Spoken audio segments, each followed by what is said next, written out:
Hi there, my name is Student Nurse Amber, and today I will be discussing information and demonstration of the cranial nerve assessment. It's part of a comprehensive assessment or a focused examination in the nervous system. There are 12 pairs of cranial nerves in our body. As nurses, properly assessing each of the cranial nerves can provide us valuable information about the client's current sensory and motor function. The supplies that we're going to use for this assessment are pen light, few sample scents or odor, few sample flavors like salty, sweet, or bitter tasting foods or condiments, cotton balls or cotton swabs, Snellen chart,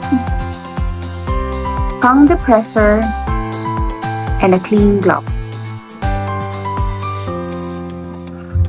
The technique that we'll be mainly using for cranial nerve assessment is inspection and palpation. We're trying to see or observe if the client is able to perform the task that he or she needs to do for this assessment. In preparing for the examination, let's ensure that our client is in his most relaxed condition. The temperature of the room should be as comfortable as possible, not too warm and not too cold. And aside from that, we have to make sure that we warm our hands before touching the patient. Remember that cold hands are uncomfortable for the client and we do not want to startle him or her.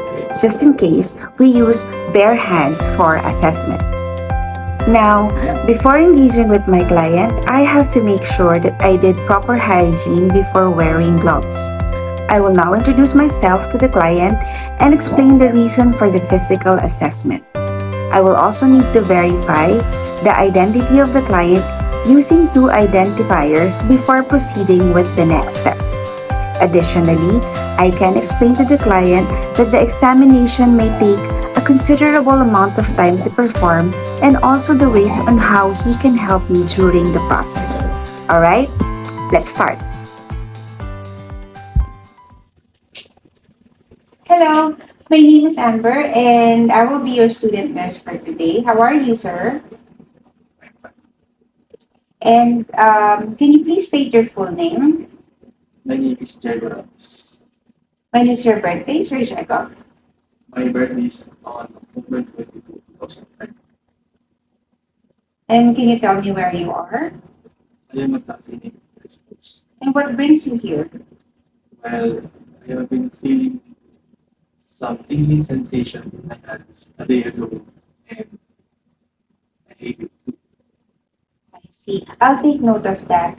So today I will be doing a cranial nerve assessment where I will be checking your sensory and motor function in more details. In doing so, I may need you to do some things for me like smelling scents or tasting flavors, viewing a chart, hearing some sounds, and just minimal actions like walking or standing or moving around. But don't worry, sir, because I'll be closing the door and the curtains to maintain your privacy. Is that okay with you, sir? Thank you, go ahead. The reason why we're asking a series of additional questions is to assess the client's cognitive status. Through this, we will be able to check if the patient is alert and oriented. This can quickly give us an idea about his general neuro status. Now, let's dive deeper into the assessment of each and every cranial nerves that we have in the body. Okay, Sir Jago, please close your eyes and cover your right nostril. Okay, I will be asking you to smell some scents that I have here. And as you smell it, please identify it for me. Okay? Okay.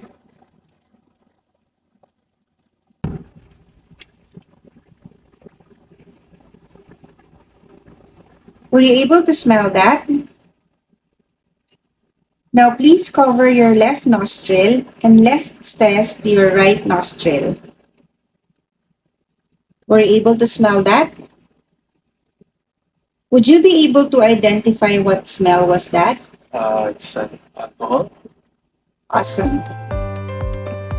The olfactory nerve is the first of the 12 cranial nerves and is very important in our sense of smell. It contains only afferent sensory nerve fibers. I've presented familiar, non-irritating odors and asked him to identify them to assess if his olfactory nerve is intact or damaged. The scent has to be at least 6 inches away from the nares and he should be able to identify the correct smell. Disturbance or damage to the olfactory nerve can happen in a number of ways, such as rhinitis, side effect of medications, head trauma, or tumors. When the olfactory nerve is damaged, a person can either have a partial loss of smell or complete loss of smell. Now please stand up and walk in this area. Stay behind the mark on the floor.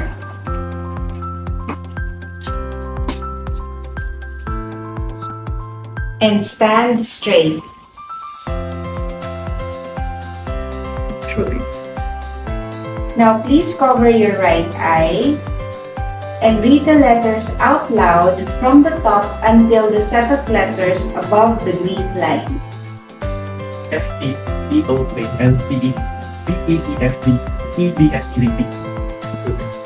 Alright, now this time, cover your left eye and do the same. Read the letters from the top until the green line, please.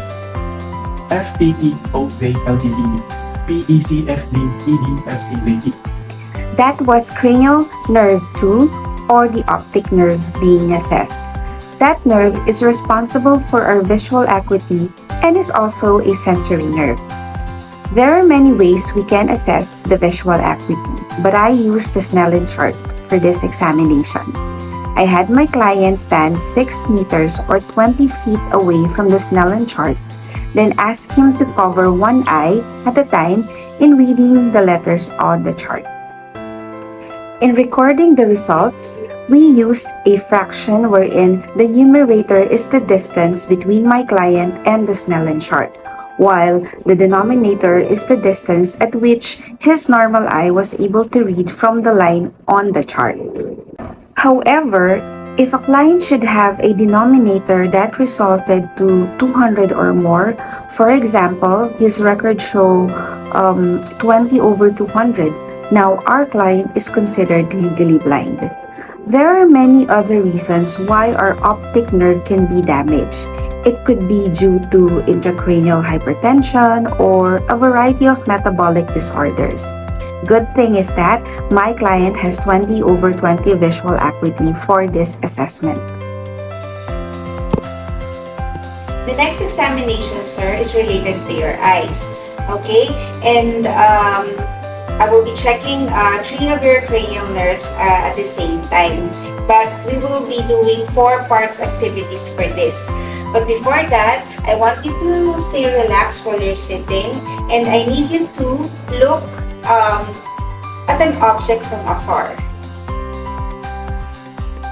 The 3 cranial nerves for this assessment are oculomotor, trochlear, and abducens, which are controlling the eye movements.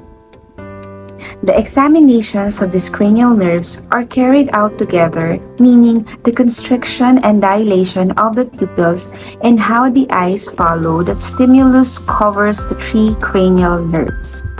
Okay, Sir Diego, I will be checking your pupils constriction and dilation first, and I will be shining light into each of your eyes. So I want you to remain focused on that object from afar.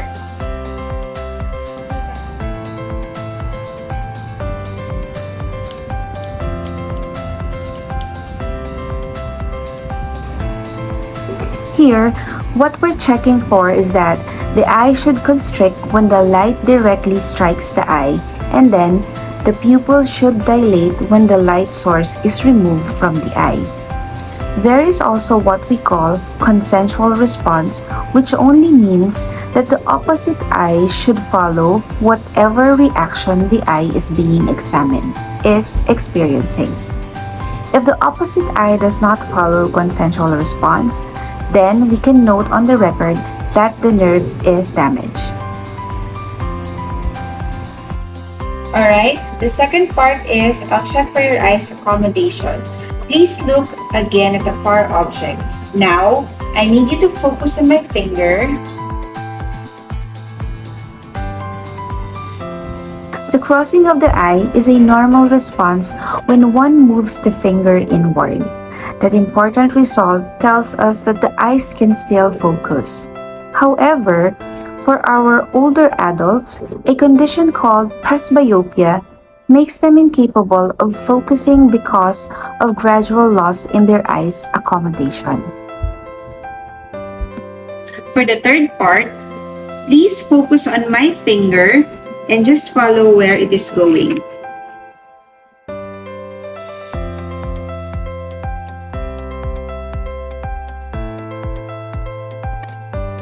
For this assessment, I use the 6 cardinal fields of gaze to check all other movements of the eyes.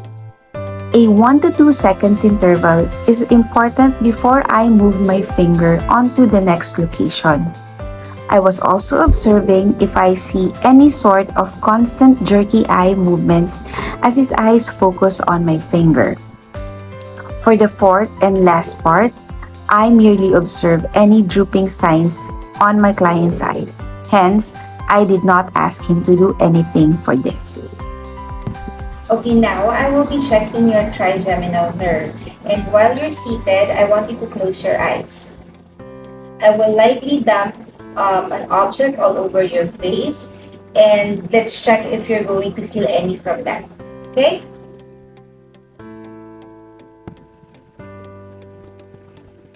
Did you feel that? Yes. Did you feel anything? Yes. Where did you feel it this time? On my cheeks. How about that? Feeling anything? Accepted. Perfect. Now, that was the sensory side of the trigeminal nerve. I also tested my client's motor function of the trigeminal nerve. But before that, I took the liberty to observe the entire region for any face atrophy and muscle twitches. Now going back to testing his motor function, I asked him to clench his teeth and then palpated that part to check for his muscle tone and muscle bulk on the jaw area. So far, my client's motor side of the trigeminal nerve possessed the muscle bulk, so I recorded it as intact. If there is absence or even weak contraction of the mandibular muscle, we can record it as trigeminal neuralgia. Alright, Sir Diego, please follow my instructions so I can check your facial nerves. Okay, can you give me a smile? Can you show your teeth while smiling? Can you give me a frown? Can you raise both of your eyebrows? And how about giving me or about your lips? The facial nerve possesses both sensory and motor nerve fibers. The facial expressions that I asked from my client was an assessment of the sensory function. For the motor part, I prepared few samples of flavors like sweet chocolate, salt, and vinegar where the cotton balls were dipped.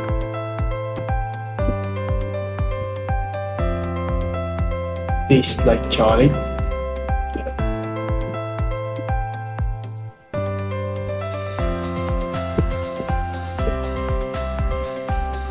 Is it salt?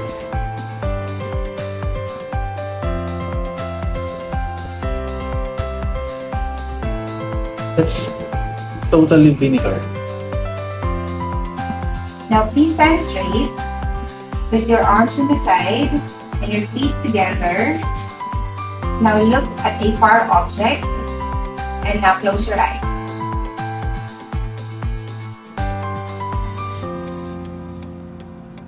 This whole procedure is called the Romberg's test.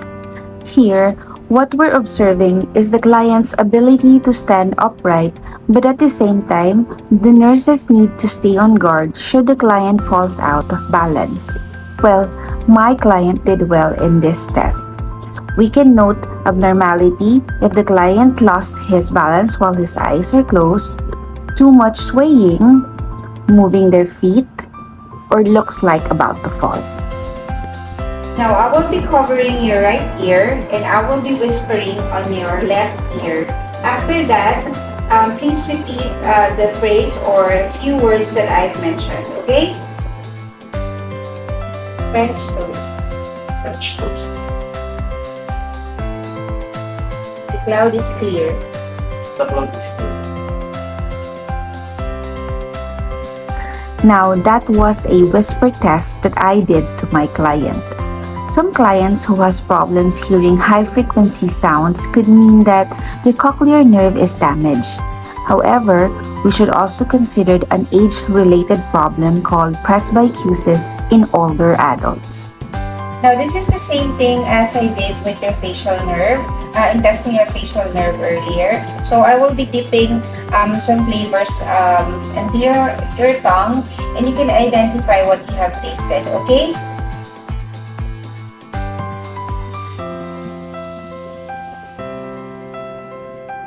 Tastes like broccoli. Wait! Pala yan?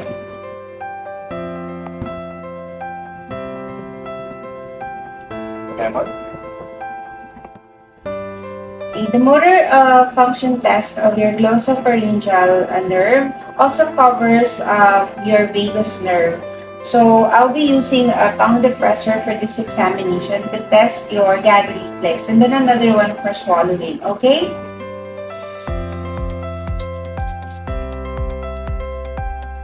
Okay, please open up and say ah. As I push the tongue depressor a little further, the uvula and the soft palate should rise in the midline. Now take a sip and drink the water.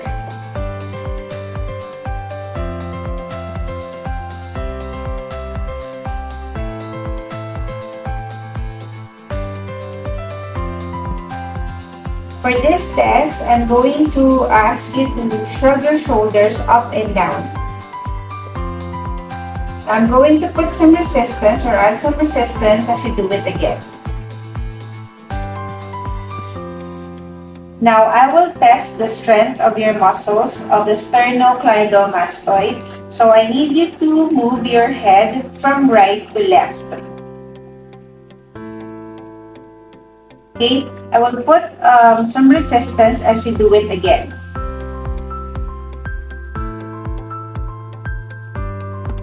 Okay, this is the last part of the test, so continue to sit down comfortably. Alright, so please take out your tongue.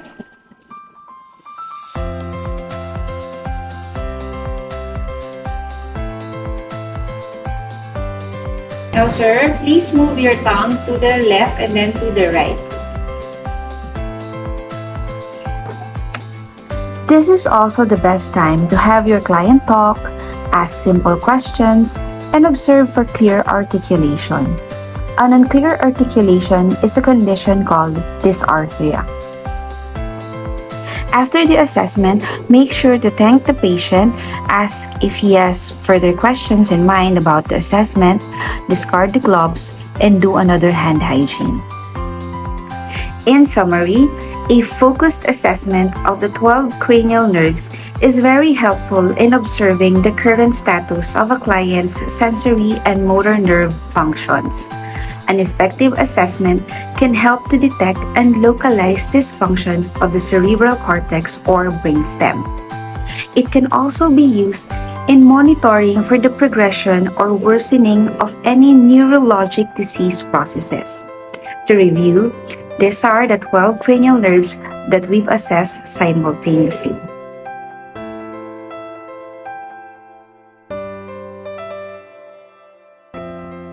Thank you for watching.